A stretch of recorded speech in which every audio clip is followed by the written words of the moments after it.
Well, good morning, Red Deer. It's Mayor Ken with you again for the post-council, get together, I guess we'll call it, after yesterday's council meeting. And to my left here, of course, we have Deputy Mayor this month, Bruce Buruma. Bruce, always good to see you along. And Lenny Gallant this morning with Central Alberta Pride. Lenny, terrific to have you on board with us. You know, we were going to be at the Pride Bench this morning, and we look forward to that.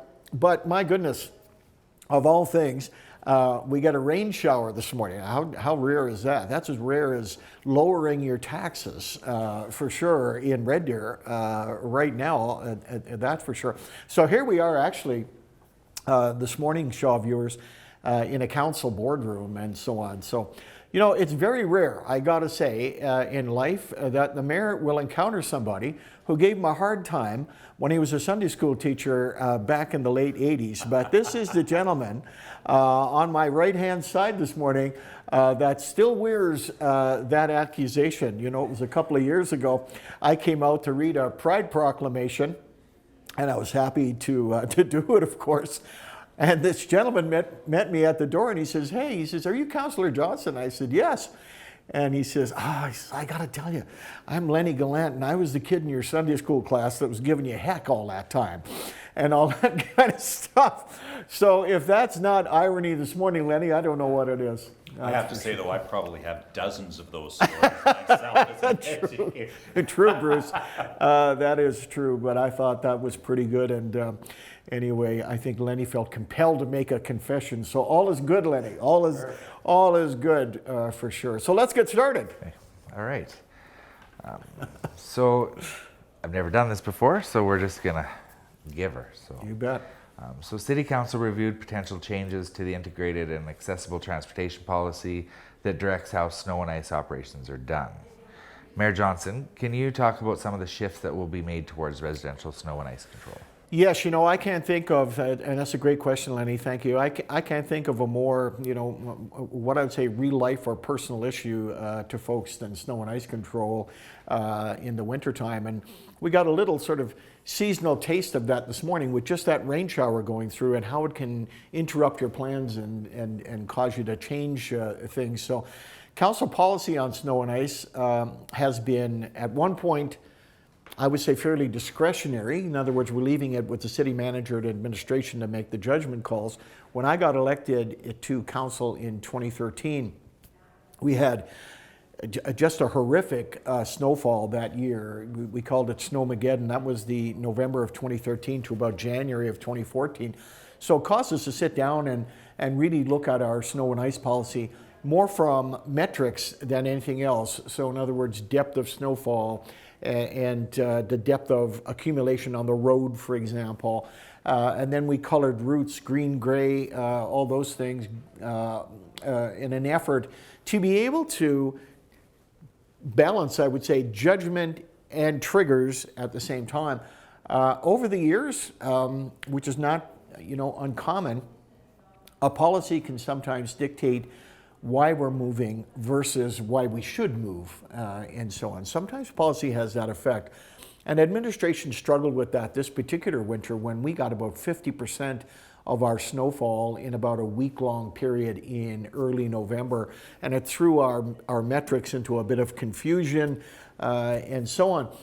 So when we gathered up all of the feedback from the community, and thank you, Shaw viewers, for submitting your own feedback. I mean, we've got plenty of it, and we thank you for that.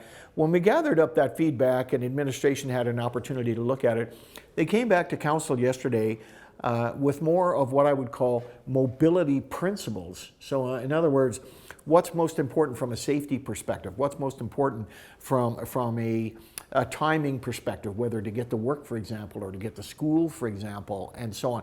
So you have that discretionary flavor coming back into the policy, and now that's going to create some opportunities to pilot some programs in the fall. Hopefully snow won't be that great a factor for us. It certainly was in early winter this year.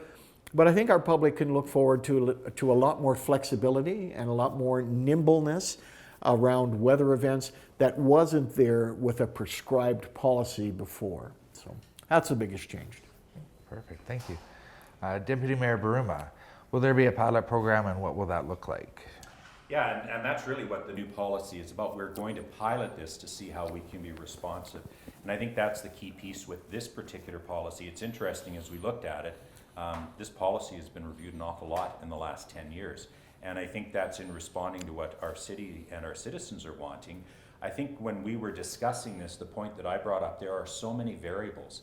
And you know, if you're sitting at home and you're ready to go to work and pieces like that, you don't understand the variables. Even today, we had rain in the south end, it was dry in the north end. Imagine what that's like in the winter time. You've got differences with ice, you've got differences with snow, you've got, our streets are so different. And that was one of the really valuable pieces when we did our workshop. You know, you've got downtown that has parking on the sides, you know, and there's a mobility piece there. And that's why those various elements are going to be considered in that, and we're really giving some license to our public work staff who do a tremendous job. And you know, they really explained it well to us in terms of those variables and saying, let us see how we can be responsive. And I think that really would portray what this policy is. We're going to let them be responsive, and then they will be bringing back recommendations to us and what the budget implications are for those. And you know, we do get a lot of comments and feedback from that, and I think it's important for our community to realize they also play a really important role in this. One of the biggest challenges that our snow crews have is people parking, and we realize that parking is a real challenge, but it's pretty hard to keep those streets clean and safe and accessible when people are not, you know, moving vehicles when they need to be. So all of those elements are coming into play. Communications is a huge part of that. Taking a look at all the variables and trying to be responsive. And that was the word that I really came away with, is we're going to be as responsive as we can to ice and snow control. The other piece on that is it's about $50 a person in Red Deer to do that snow and ice removal. When you really think of that, you know, it's not an awful lot, and we're getting some good value for it, but we want to make sure we're getting the best value for it. Thank you. Yeah, well said. All right. So RCMP provided City Council with an update on the RCMP's annual policing priorities, along with the fourth quarter crime stats for 22-23 year. Mayor Johnson, what part of the plan were you excited to hear about? Great question, because it was really a tremendously good news story from the perspective of how the RCMP is serving the community, Lenny, especially in the last few years, I will say. So statistically, there's a bunch of good news stories there. The first one that popped out at me, and it's been there for a while now, and I'm grateful to see that, is property crimes. You know, we're seeing a reduction in property crimes. We're seeing a reduction in break-ins. You know, those kinds of crimes that were quite prevalent in the city 5 or 6 or say 8 years ago. So that was really good. Persons crimes are down as well. Theft under $5,000 is down. So statistically, there's a lot of good news stories there. I would say from an excitement perspective, you know, hard to pinpoint one thing, but I will say. The addition of more resources downtown, you know, our superintendent talked about that yesterday, the increasing number of downtown patrols. In fact, the superintendent said to council yesterday that she was going to participate personally in downtown patrols, and that's pretty amazing. I agree, Bruce. It's amazing. It's a CEO of a corporation that's actually going to, you know, if you're in McDonald's, serve burgers for a regular shift kind of thing. So I thought that was exciting. You know, leading by example, quite typical of the management and leadership that we have at the RCMP. I'd say one final piece I think of sort of most exciting for me would be the addition to the 211 teams. That's a social impact team where an RCMP officer is paired up with a couple of social workers, a nurse typically, and a social worker. And Alberta Health Services has decided to put some more funding and put some more personnel into that. It enables the police to be able to go into very difficult situations and de-escalate the problem, because you have professionals in that particular field. we all feel, I think, for police officers, especially today, where they are in the midst of incredible challenges as it relates to mental illness and for example, domestic violence or whatever. Resources in these what they're called PACT units, really enable us to be able to get in, and I'll use the word again, de-escalate the situation before we get into a violent encounter or worse, fatality encounter or whatever. So a really good news story. I think this week we're planning a public event in the downtown to launch a new attraction for downtown, which includes also an enforcement component. So I'm looking forward to that very much. Deputy Mayor Baruma, you heard about noise attenuation and the lowering trends. Was this surprising to council? Well, this council, as part of our community standards bylaw, brought in vehicle noise monitoring, and we wanted to hear about the impact of that. And of course, spring and summer are here, and as soon as that happens, you do hear the bikes and the great cars out there that are having a fun time around the city. And those can happen at any hour of the day. And oftentimes we would get comments from our community about that. You know what, some of that noise is still happening, and that's why we wanted to hear it. But particularly with our peace officers, they are working on that and increasing the awareness of that and recognizing it. I'm surprised on some of the equipment on these vehicles and the noises that they can make. And you know what? Hey, I can imagine the sensation people get driving, but when you're trying to have some quality time with family on your balcony or on your deck or playing in the yards and pieces like that, we are a whole community, and we do need to be careful around some of that too. So it's good to see that. And the other thing that was helpful with that is on the enforcement side, and those charges being processed through the courts and that. We've been successful with that as well. And I know that was some of the initial pieces around having those kinds of deterrents and that in there. Will we be able to enforce those? And we have been successful with that. Council also approved a municipal features naming policy which provides direction regarding naming proposals for municipally owned buildings, sites, and amenities in the community. Mayor Johnston, what is the importance of naming facilities to a community?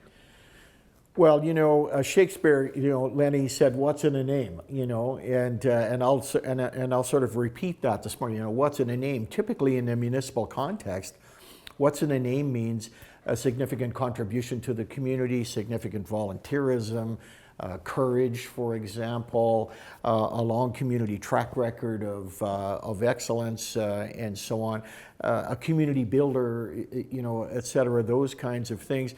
So naming and a city's identity are often synonymous, or they should be synonymous. There are several.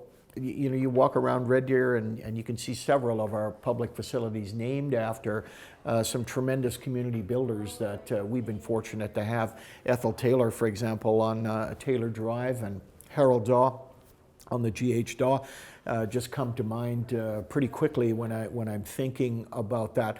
It's important, though, as we realized yesterday from a couple of perspectives, that the public, by extension their council, their elected representatives, have the ability to name facilities because we no longer have a naming committee or naming commission. We've disbanded that and now put it into the council realm, which I really believe should be, because again, we're the elected voices. But we need the flexibility that we didn't have prior to yesterday's vote to implement the naming policy. The flexibility to be able to analyze our community's values and make sure that naming is congruent to our community's values. And that is, that's extremely important. It allows us to be nimble. It allows us to have that reputational strength that Red Deer should be known for, and so on. It was a great debate yesterday. Some councillors were concerned about renaming history, or rewriting history, and so on. It isn't necessarily that history itself is being, quote unquote, rewritten, but the impact of history is being able to be absorbed into the community in a flexible way. And that's the important part of the particular policy. So, we have an intermediate school, Lenny, just over here, as you know, just a few blocks over here. We'll be naming that now in the next little while, and administration has the ability to go to the community and has the ability to be able to sift through what names would be suggested for that facility in a way that they didn't have before we brought the policy in yesterday. Excellent. Deputy Mayor Baruma, can you talk about why this policy came to council for review at this time? Well, I think it's important that we have parameters on how we are doing these because they are significant, and as the mayor has indicated, there are long-term impacts around that. So there has to be a clear understanding in our community how people can bring suggestions forward and how those are going to be dealt with.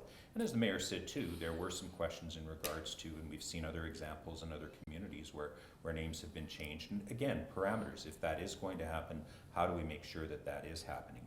I think it's also important to recognize we have some parallel processes with this as well. We also have a sponsorship policy, and we do see there are amenities that are named after organizations that see value in making an investment in the community and getting some naming rights with that too.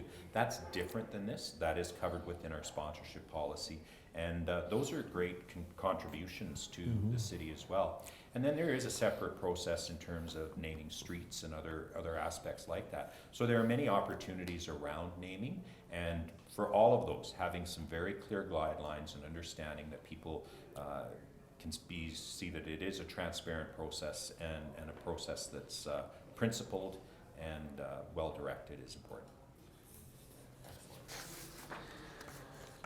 One more question. So council heard the first quarterly report on the strategic plan. Mayor Johnson, what was the most interesting to see in the first quarterly report on council's strategic plan? Well, I'll tell you, a strategic plan that we came up with from a couple of perspectives, it was quite encouraging yesterday that, without being boring, Shaw listeners this morning, the strategic plan now from administration's perspective in communicating at the council is very much a data-driven process now. So we looked at, for example, building permits, and as an example, in terms of downtown growth. One of our councillors talked yesterday about vacant office space and trying to track that from that particular perspective. I think a couple of things when I look at it, certainly as a result of COVID, would have been the ridership numbers on transit and how they're trending upwards and so on. There's statistics around report a problem, for example, which is typically where we send our citizens to, you guessed it, report a problem, but it enables us to be able to put it into the different departments far more quickly than reaching out to a councillor, for example, or to the mayor, for example. It enables us to shortcut that process. So I believe there were, and Councillor Baruma might correct me on this, 7 of the 15 metrics that we had given to administration were reported on yesterday. It was our very first report. So it's like anything, it's that first, sort of first crack at things. And in the second quarter, we'll have a baseline now established that we can measure to say, are we trending in the right direction? What do we need to tweak? What do we need to do more of or less of as it relates to, putting up what I would call a sustainable path forward for our citizens. So it was pretty exciting. Some councillors like data more than others. I don't know if Councillor Lee, are you looking this morning? This is speak to you this morning, and that kind of thing. But it enables us to be able to tell the community that we're making progress or that we see where we need to make progress. Excellent. Deputy Mayor Baruma, what outcome are you most interested to see move further in the next quarter? Well, one of the things that was important with this one, this is our first report and it was for the quarter. I think what's going to be important as some of the new data comes out, it will be data over the course of a year. Some of that will be satisfaction surveys. There's other ways that we are able to do that. And when you take a look at our priorities like a thriving city, an engaged community, a healthy and well community, I think we need to continue looking at what some of those measures are. What would you define as a thriving city? What would you define as a connected community, that we start looking at those as those are drivers that will help us being able to move forward. So this was the first report. As we continue getting robust data and we're able to compare that over time, we'll be able to see where some of those changes are. And those will influence. One of the ones I was most interested in is around our housing file, and I'm on the Housing and Homelessness Integration Committee. I know the mayor was involved heavily in the development of that plan. It's very clear when we see the data that there's some challenges around permanent supportive housing. There's also, the number of people we are housing. These are the kinds of measures that are important as we take a look and we move forward on those and make some decisions around that as to what it is that we need to be able to do. So I think it's an important part, and I think there are still opportunities to say to the community, how do you define what those measures are and how can we incorporate it? The other aspect that raises is it's tough to get some data, and it does take a lot of energy and resources to be able to do that. But it does help us move the marker in being able to say that we are successful, particularly because it's aligned with what our strategic plan is and what those 3 core pillars are. Perfect. Was there anything else from yesterday's council meeting that you'd like to mention to viewers? I'm not sure it was in yesterday's council meeting, Lenny, but typically, I like to have a bit of a fireside as we sign off, with our great citizens here. And I'd like to mention, a couple of things. One is, this is Pride Month in our city. And this is an opportunity for all Red Deerians,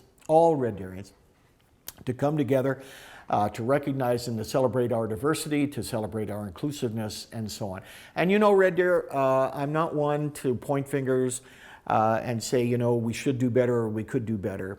But we had a bunch of murals that were defaced a few days ago in our downtown. And that grieves, I have to say, it grieves the mayor's heart. When I see that. I recall being at the celebration of those murals last year, and the sense of inclusion and the sense of pride, no pun intended, Lenny, that we felt that day. And to see a property defaced that way and the message that it sends really tells me as mayor, hey guys, let's start embracing each other and finding commonality of purpose and commonality of spirit, and for goodness sakes, commonality of humanity, And so we can do better, guys. We know it in our hearts that Red Deerians are great people. And so let's celebrate Pride this month and embrace our diversity. So I wanted to say that this morning, Lenny. Because this has been weighing on my heart a bit. So, Thank you.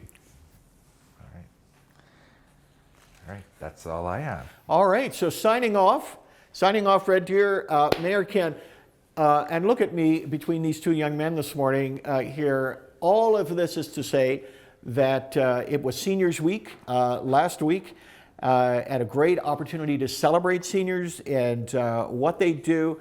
For goodness sakes, give your dad or granddad a pat on the back, your mom or grandmother a pat on the back, your aunts next door and that kind of thing. Go down to the Golden Circle, congratulate them for what they're doing. And until next time, this is Mary Ken signing off.